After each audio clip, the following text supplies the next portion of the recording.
Oke, berjumpa lagi dengan saya di channel Golden Cobra Wonosobo. Ini adalah konten bonsai pertama yang saya upload di channel ini karena banyak sekali teman-teman yang menanyakan tentang bonsai dan ada juga dari salah satu YouTuber ternama, beliau meminta supaya saya itu membuat konten edukasi tentang bonsai dari nol sampai dia berprestasi. Ini adalah salah satu kehormatan buat saya karena YouTuber ternama meminta saya untuk membuatkan video ini. Nah, di video kali ini saya juga bukan hanya sekedar membagikan perawatan ataupun edukasi, saya akan membagikan giveaway.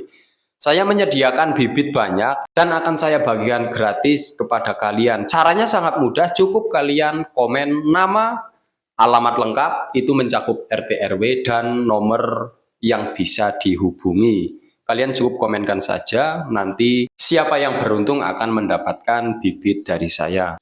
Nah, berbicara tentang bonsai, kita dituntun untuk pemilihan bibit dan cara penanaman. Kalau untuk pemilihan bibit kalian bebas. Saran saja untuk pemula seperti saya, mending pakai bibit-bibit yang mudah seperti sancang, seribu bintang, ataupun negustrum yang mau kita bahas ini.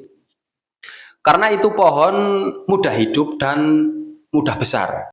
Lalu yang selanjutnya adalah pemilihan media ya. Kalau media sih nggak usah yang aneh-aneh, cukup ada tanahnya sama disiram itu otomatis pohon akan hidup. Tapi untuk menjaga kesuburan atau membuat pohon itu subur ya kita harus menambahkan pupuk ataupun bahan-bahan lain yang kita campurkan dalam media tersebut. Nah, lanjut sesuai request saja karena ini menampilkan dari nol sampai akhir, jadi saya langsung masuk ke pembahasan saja.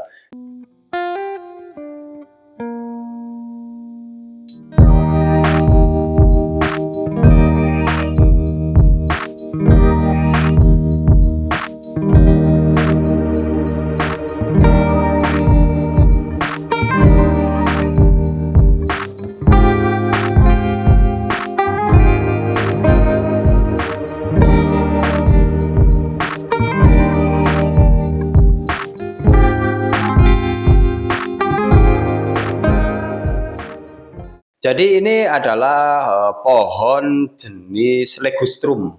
Ini pohon yang sangat mudah hidup dan mudah untuk diarahkan.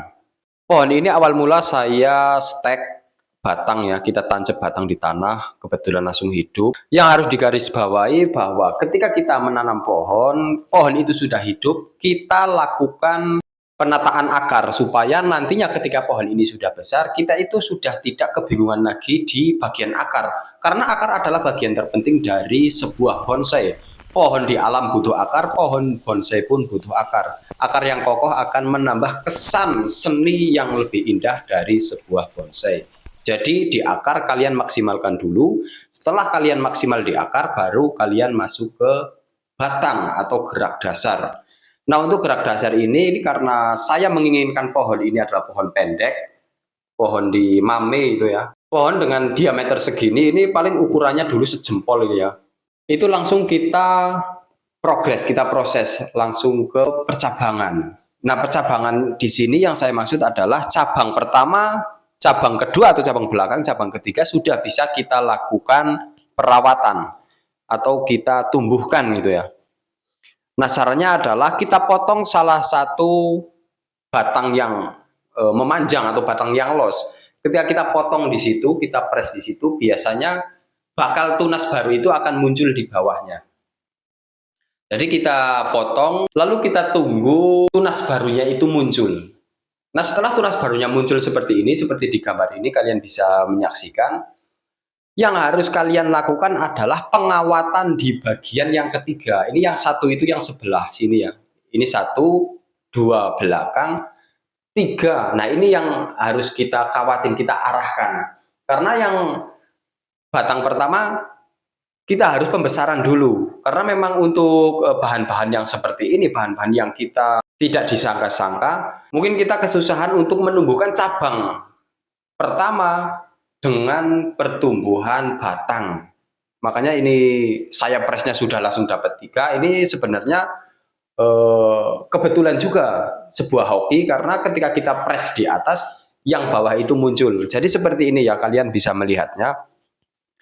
Nah, setelah diarahkan, kalian bisa melihat proses selanjutnya adalah kita los. Kita los seperti ini ya. Jadi kita biarkan saja setelah diarahkan, kita biarkan supaya si cabang itu membesar. Dan harus kalian ingat, kalian harus menyisakan satu batang utama untuk dilos ke atas supaya pohon kita juga membesar dan akar itu menambah kesan kekar. Karena semakin besar yang dilos itu, otomatis akar dan batang itu membesar. Jadi ini poin plus juga. Kita ngelos dapat akar, kita juga dapat batang yang besar. Nah, lalu ke proses selanjutnya, ini saya skip-skip, nggak apa-apa ya, yang penting kalian nangkep. Proses yang selanjutnya adalah proses untuk menumbuhkan cabang yang keempat, kelima, dan keenam. Ini saya lakukan sekaligus karena kebetulan pertumbuhannya itu bagus. Karena memang pohon legustrum itu seperti ini karakternya, dia bisa tumbuh bebarengan dengan yang lain, dan yang bawah biasanya jauh lebih besar. Nah, setelah proses yang begitu lama, kita masuk ke proses di mana kita harus mengarahkan ranting gitu ya. Ranting sama anak ranting ini, saya penyebutannya salah atau tidak ini saya juga kurang tahu, nanti dikoreksi saja. Ini ranting yang saya anggap ranting itu ya yang kecil-kecil ini. Ranting, anak ranting, cucu ranting itu ya saya anggap yang kecil-kecil seperti ini. Ini kita arahkan supaya kita mendapatkan bonsai dengan kerapatan ranting yang seimbang. Dan hasilnya seperti ini, bisa kalian lihat. Ini kebetulan 3 hari sebelum saya berangkat kontes ke Banjar dulu. Jadi pohon kita pruning dulu, daun-daunnya kita habiskan dulu, lalu kita kawat, kita arahkan supaya kerapatan dari ranting itu terpenuhi. Jadi nantinya tidak terlihat bonsai itu ada kosong di bagian tertentu seperti ini kan kosong, ini kan. Ini kosong. Jadi kalau kita sering pruning, tumbuh cabang baru, kita arahkan, kita pakai untuk mengisi celah-celah yang kosong yang memang seharusnya kita isi dengan kerapatan ranting dan daun. Dan kebetulan perdana pohon ini turun, kita langsung dapat bendera merah, cuman saya nggak ada dokumentasinya. Yang ada dokumentasinya adalah di kontes dan pameran kedua. Kebetulan ini di Banjarnegara, di Dieng, dan pohon saya mendapatkan predikat Best 10. Bisa kalian lihat ya, ini untuk detailnya seperti ini. Pohon yang awalnya seperti ini, bisa menjadi pohon seperti ini. Yang jelas ini di sini ada proses. Dan proses di sini kita tidak instan. Untuk pohon ini berarti saya itu 18 bulan dari pencabutan. Bukan dari stek ya, kalau dari steknya ya mungkin agak lama, tapi dari pencabutan pertama itu sampai pohon ini berprestasi memakan waktu 18 bulan. Kalau menurut saya ini waktu yang sangat singkat, tapi ya memang seperti itu. Jenis legustrum ini dia lebih cepat besar dan lebih mudah diarahkan karena tekstur dari batangnya itu lentur, tapi dia juga bisa keras. Memang ini luar biasa untuk pohon-pohon yang jenis seperti ini. Nah, kita masuk ke pemilihan media. Kalau saya media itu tidak dibikin pusing karena pohon itu asal ada tanahnya dan dapat air pasti hidup. Itu pasti. Cuman kita membutuhkan pupuk untuk penyuburan. Jadi untuk media saya pakai beberapa komponen yang saya satukan. Salah satunya adalah tanah. Perbandingannya adalah 1:1. Jadi tanah 1 ember, pupuk kandangnya 1 ember, lalu saya tambahkan juga kokopit atau serabut kelapa dan sekam. Sekam di sini utamakan sekam bakar ya, supaya ketika media digunakan tidak tumbuh padi. Memang tumbuhnya sih nggak lama, paling seminggu bisa mati, tapi sangat mengganggu. Nah, buat kalian yang kesusahan mendapatkan sekam ataupun kokopit, kalian cukup pakai tanah sama kotoran saja, kotoran pupuk kandang gitu ya.